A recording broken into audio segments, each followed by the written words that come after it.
चंदौली में bike showroom में लगी भीषण आग। बाइक शोरूम में भीषण आग की खबर चंदौली से सामने आ रही है और धू धू कर जो बाइक शोरूम है वो जलता हुआ नजर आया। वहीं आग लगने से इलाके में हड़कंप भी मच गया है। शॉर्ट सर्किट की वजह से बाइक शोरूम में आग लगने की बात निकलकर अब सामने आ रही है। तो आप ये देख सकते हैं किस तरीके से लाखों का सामान जलकर राख भी हो गया है और धू धू कर जो धुएं का गुबार है वो उठता हुआ साफ तौर पर हम आसमान में देख सकते हैं। दमकल की 2 गाड़ियां आग बुझाने पहुंची हैं।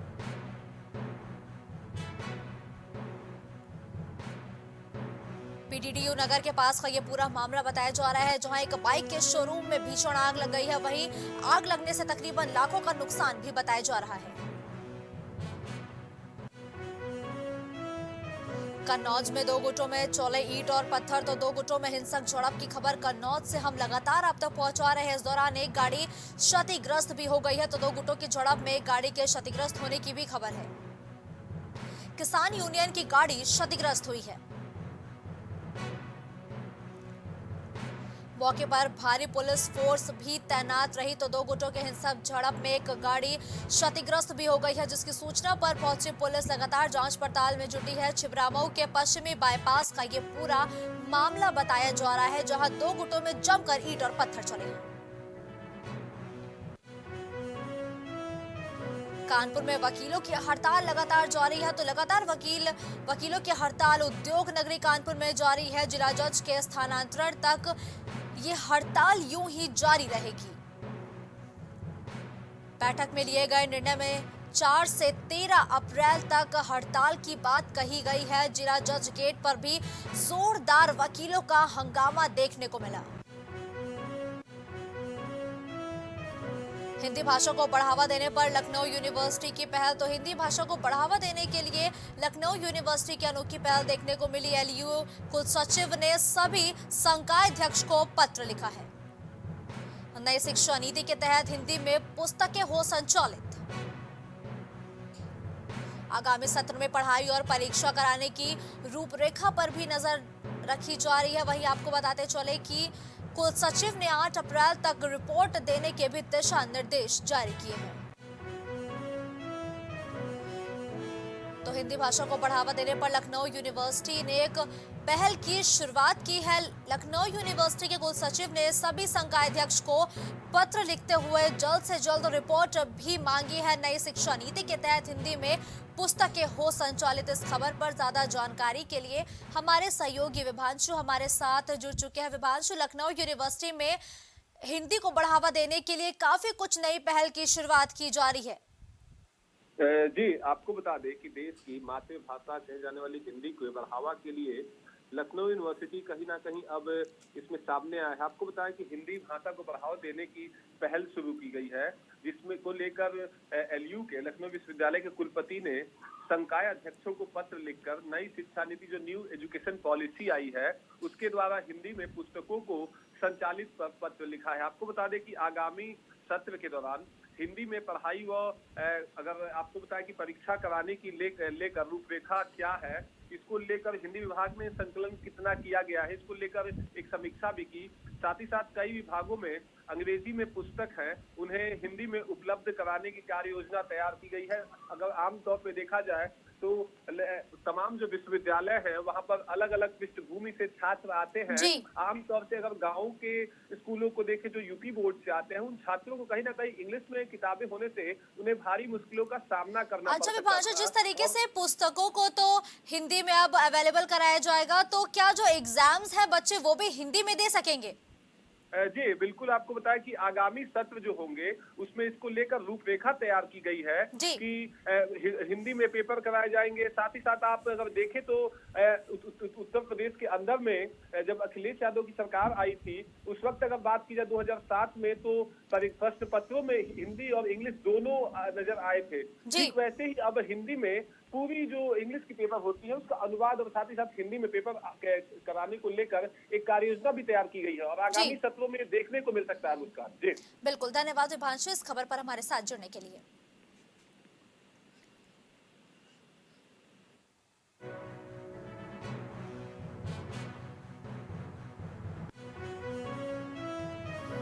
प्रयागराज में उमेश पाल हत्याकांड से जुड़ी बड़ी खबर। तो उमेश पाल हत्याकांड से जुड़ी इस वक्त की बड़ी खबर हम आप तक पहुंचा दे, जो हत्याकांड के 5 आरोपियों की कस्टडी रिमांड मंजूर की गई है। तो उमेश पाल हत्याकांड के 5 आरोपियों की कस्टडी रिमांड को मंजूर किया गया है। कोर्ट ने 24 घंटे की कस्टडी रिमांड को मंजूर किया है। पुलिस कस्टडी रिमांड पर आरोपियों से अब पूछताछ भी होगी। वहीं ये कयास लगाए जा रहे हैं कि काफी कुछ जो सवाल है उसके जवाब अब आखिरकार पुलिस निकलवा लेगी। नियाज अहमद, मोहम्मद सजर, कैश अहमद से पूछताछ होगी। कल सुबह मेडिकल के बाद रिमांड में पूछताछ पुलिस द्वारा की जाएगी। तो उमेश पाल हत्याकांड से जुड़ी ये बड़ी अहम खबर हम आप तक पहुंचा रहे हैं, जहां पूछताछ के दौरान एक वकील भी मौजूद रहेगा। इस खबर पर ज्यादा जानकारी के लिए हमारे सहयोगी पवन हमारे साथ जुड़ चुके हैं। पवन, उमेश पाल हत्याकांड के 5 आरोपियों के रिमांड को मंजूर कर लिया गया है, तो क्या लगता है क्या कुछ नया निकल के सामने आएगा? जी बिल्कुल मुस्कान, आज उमेश पाल हत्याकांड से जुड़े 5 आरोपियों को पुलिस द्वारा सीजीएम कोर्ट में पेश किया गया और वहां पर उनकी अर्जी मंजूर कर ली गई है। कहा जा रहा है कि कल सुबह से ये 5 आरोपी पुलिस की रिमांड पर होंगे। ऐसे में अगर पुलिस किस तरीके से पूछताछ करेगी, ये सबसे बड़ा महत्वपूर्ण होगा, क्योंकि 1 महीने बीत जाने के बाद लगातार पुलिस जब आरोपियों की तलाश में जुटी है और ऐसे में जब आज 5 आरोपी पुलिस के हाथ चढ़े हैं तो पुलिस उनसे तमाम तरह की पूछताछ करेगी। और उमेश पाल हत्याकांड को लेकर पुलिस को कई अहम सुराग जो है वो लगने की उम्मीद जताई जा रही है। तो निश्चित रूप से ये जो 5 आरोपी है जब तक पुलिस की रिमांड में रहेंगे तो पुलिस के लिए कहीं न कहीं एक अच्छे सबूत आने के जो संकेत है वो दिख रहे हैं और उमेश पाल हत्याकांड को लेकर पुलिस की जो कार्रवाई है निश्चित रूप से वो आगे बिल्कुल बढ़ेगी। पवन, तो आज अशरफ को भी सीजीएम कोर्ट में पेश किया गया है, तो क्या उनकी भी कस्टडी रिमांड मंजूर हो गई है? नहीं, अभी अगर खबरों की बात करें तो अशरफ को बरेली जेल से प्रयागराज लाने की कयावत की गई है। कल अशरफ को कोर्ट में पेश करने की बातें वो सामने आ रही हैं। हालांकि अभी इसकी आधिकारिक रूप से पुष्टि नहीं हो पाई है कि अशरफ को पुलिस प्रयागराज कब तक लेकर पहुंचेगी, लेकिन कयास लगाया जा रहा है कि कल अशरफ को प्रयागराज पुलिस कोर्ट में पेश कर सकती है और अशरफ के लिए भी पुलिस सीजीएम कोर्ट में अर्जी पेश करेगी कि अशरफ को भी रिमांड पर लिया जाए, क्योंकि इस पूरे हत्याकांड में अतीक अहमद और अशरफ मुख्य रूप से आरोपी बनाए गए हैं। ऐसे में अशरफ को कस्टडी में लेने पर पुलिस को कई ऐसे अहम सुराग और कई ऐसे सवालों के जवाब मिलेंगे जिनकी तलाश में पुलिस आज महीनों से जुटी हुई है। बिल्कुल, धन्यवाद पवन इस खबर पर हमारे साथ जुड़ते हुए दर्शकों तक तमाम जानकारी पहुंचाने के लिए। ताजनगरी आगरा से बड़ी खबर सामने आ रही है। इस वक्त की बड़ी खबर आगरा से आपको बता दें, जहां थाना एतमादपुर पुलिस एसओजी और सर्विलांस टीम को एक बड़ी सफलता हाथ लगी है। एतमादपुर में हुई लूट का पुलिस ने खुलासा किया है। तो ताजनगरी में पुलिस को बड़ी सफलता मिली है, जहां 4 लुटेरों को पुलिस ने गिरफ्तार किया है। तो लूट की वारदात को अंजाम देने वाले 4 लुटेरों को पुलिस ने गिरफ्तार किया है। इस दौरान लुटेरों के पास से बाइक, तमंचा और मोबाइल फोन भी पुलिस ने बरामद किया है। टीम में थाना प्रभारी एसओजी भी शामिल रहे।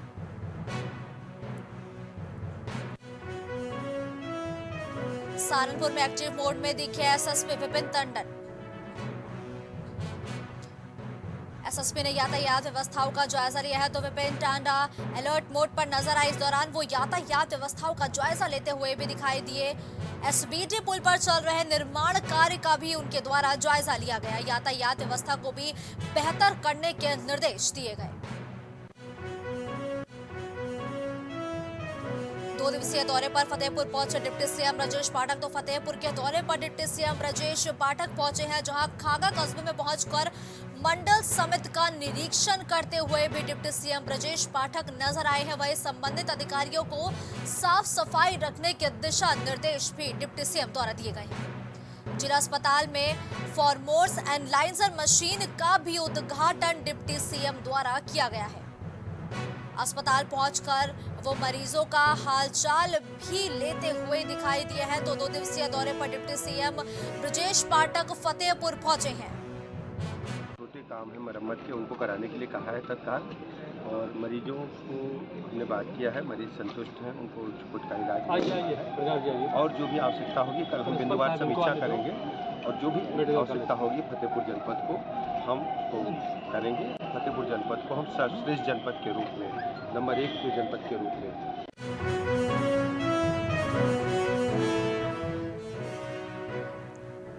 फतेहपुर से इस वक्त की बड़ी खबर हम आपको बता दें, जहां डिप्टी सीएम ब्रजेश पाठक ने मंडी समिति स्थित गेहूं क्रय केंद्र का निरीक्षण किया है। जहां एक तरफ अस्पताल में निरीक्षण करते हुए डिप्टी सीएम ब्रजेश पाठक नजर आए, तो उस दौरान गेहूं क्रय केंद्र का भी निरीक्षण करते हुए वो दिखाई दिए। वही क्रय केंद्र में किसानों को कोई दिक्कत नहीं होनी चाहिए, तो ये दिशा निर्देश डिप्टी सीएम ब्रजेश पाठक द्वारा दिए गए हैं। तो 2 दिवसीय दौरे पर फतेहपुर पहुंचे हैं deputy CM Brajesh Pathak.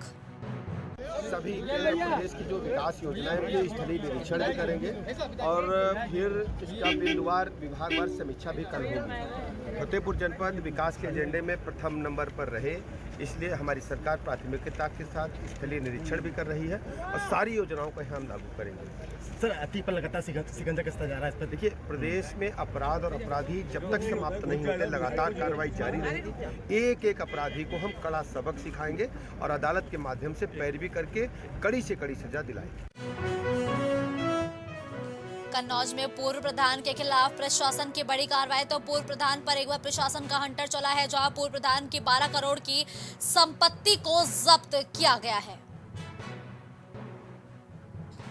Gangster act के तहत ये एक्शन लिया गया है, जहां पूर्व प्रधान की संपत्ति को जब्त किया गया है। तो ये प्रशासन द्वारा बड़ी कार्रवाई की गई, जहां सीओ और सदर कोतवाली प्रभारी की अगुवाई में ये जांच चल रही थी, जिसके बाद अभी बड़ी कार्रवाई की गई है। तालग्राम थाना क्षेत्र का ये पूरा मामला बताया जा रहा है, जहां पूर्व प्रधान पर प्रशासन का हंटर चला है, जहां पूर्व प्रधान के खिलाफ प्रशासन की बड़ी कार्रवाई देखने को मिली है। ये खबर कन्नौज से है।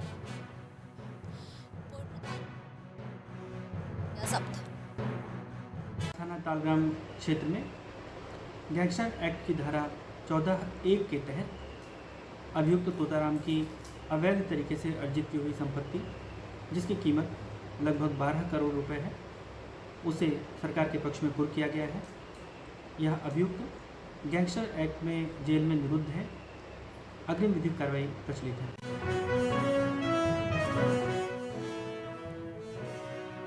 कानपुर अग्निकांड मामले से जुड़ी हम खबर लगातार आप तक पहुंचा रहे हैं, जहां हमराज कॉम्प्लेक्स में लगी आग में हुई थी ज्ञान की मौत। ज्ञान के परिजनों से मिले विधानसभा अध्यक्ष सतीश महाना, तो सतीश महाना ने ज्ञान के परिजनों से मुलाकात की है। 5 लाख की सहायता राशि भी परिवार को दी गई है। तो आपको बताते चले कि हमराज कॉम्प्लेक्स में लगी आग के बाद ज्ञान की मौत हो गई थी, जिसके परिजनों को 5 लाख का मुआवजा दिया गया है। दोनों बच्चों की पढ़ाई अच्छे से हो, उसका भी खास ख्याल रखा जाएगा। तो कानपुर अग्निकांड मामले से जुड़ी एक खबर हम आप तक पहुंचा रहे थे। हमारा भाई था ज्ञानचंद साहू। बिल्डिंग में कैसे रह गए? वो सो रहे थे, सोते सोते उनको पता ही नहीं चला। जब वो नींद खुली होगी तो जीने पे उतर के आए, वो जीने पे रह गए। आज महाना जी आए थे, आपसे बात चली, क्या आश्वासन दिया? उन्होंने कहा 5 लाख रुपए के लिए बोला है, बच्चों की पढ़ाई के लिए बोला है।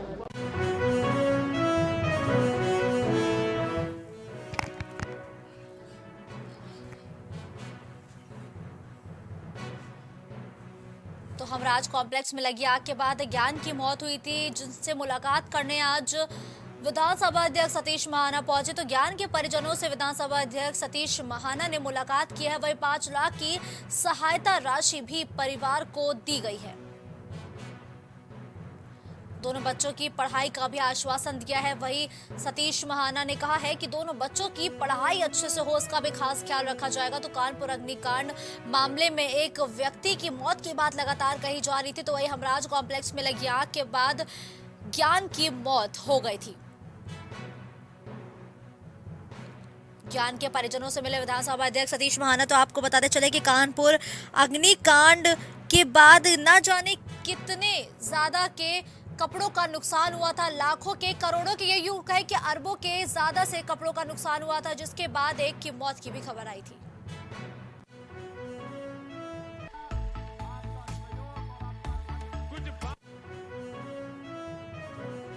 कन्नौज में 2 गुटों में चले ईंट और पत्थर, तो 2 गुटों में ईंट और पत्थर चले हैं। ये खबर कन्नौज से है, जहां इस दौरान एक गाड़ी भी क्षतिग्रस्त हो गई है। तो 2 गुटों में चले ईंट और पत्थर के बाद एक गाड़ी भी क्षतिग्रस्त हुई है। किसान यूनियन की गाड़ी क्षतिग्रस्त हुई है। मौके पर भारी पुलिस फोर्स भी तैनात रहा। तो दो गुटों के हिंसक झड़प में एक गाड़ी भी क्षतिग्रस्त हुई है। वहीं मौके पर भारी पुलिस फोर्स भी तैनात रहा। छिबरामऊ के पश्चिमी बाईपास का ये पूरा मामला बताया जा रहा है, जहां दो गुटों में हिंसक झड़प हुई है। लखनऊ में दुष्कर्म के आरोपी को पुलिस ने छोड़ा है। तो दुष्कर्म के आरोपी को पुलिस ने छोड़ दिया है। ये खबर लखनऊ से है, जहां दुष्कर्म के आरोपी को पुलिस द्वारा छोड़ दिया गया है, जिसके बाद पीड़िता ने अब इंसाफ की गुहार लगाई है। तो दुष्कर्म के आरोपी को पहले तो छोड़ दिया गया, जिसके बाद पीड़िता ने अब इंसाफ की गुहार लगाई है। ये खबर लखनऊ से है, जहां दुष्कर्म के आरोपी को बरी कर दिया, यानी कि छोड़ दिया गया है, जिसके बाद पीड़िता ने इंसाफ की गुहार लगाई है।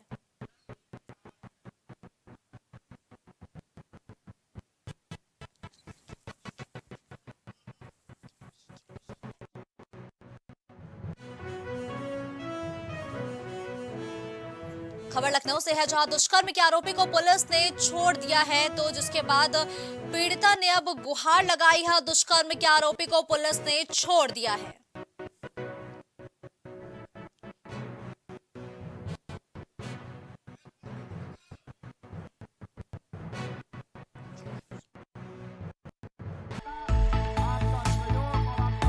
कुछ भाव पुष्प। आप देख रहे हैं प्राइम टीवी, सच साहस सरोकार। राजनीति से जुड़ी हर एक खबर पर होगी हमारी नजर।